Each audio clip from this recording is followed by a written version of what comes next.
Сәлеметсіздер ме? Мен Сағындықова Перизат Манасқызы, номері 93 мектептің арнайы маманымын. Бүгін сіздерге ЕБАК оқушыларымен қандай жасанды интеллекті пайдаланатынды және қалай қолданатынды көрсеткім келеді. Әуелі біз қажетті папкамызды ашамыз. Папкамызды ашып, қараңыздар, мен бүгін ТДБ бағдарламасының 2-ші жарты жылдығын пайдаланамын. Сіздер жеке бағдарлама, немесе мен секілді ТДБ бағдарламаны пайдалансаңыздар болады. ТДБ бағдарламасын ашып, қажетті оқу мақсатын аламыз.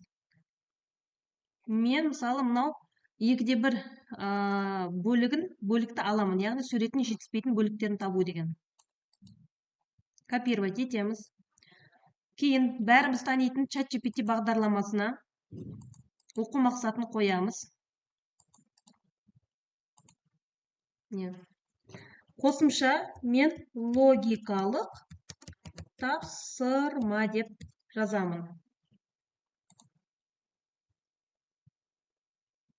Байқап тұрғандарыңыздай, ChatGPT бізге дайын шағын бағдарлама жасап береді. Міне, көріңіздер.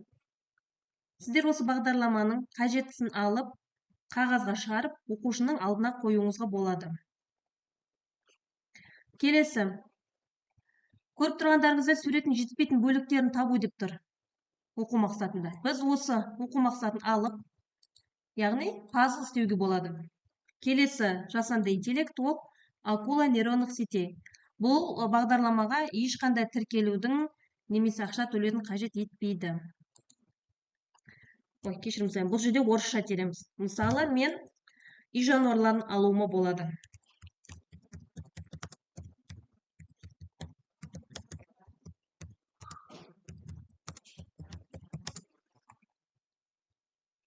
Генерацияға жібереміз.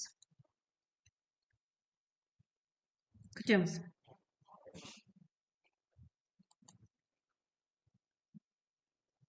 Так, біздің пазлымыз дайын болды. Міне, көріп тұрғандарыңыздай, пазл бізге дайындап берді.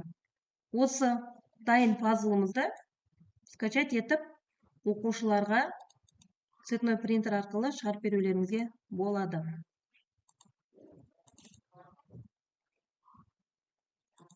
Неге?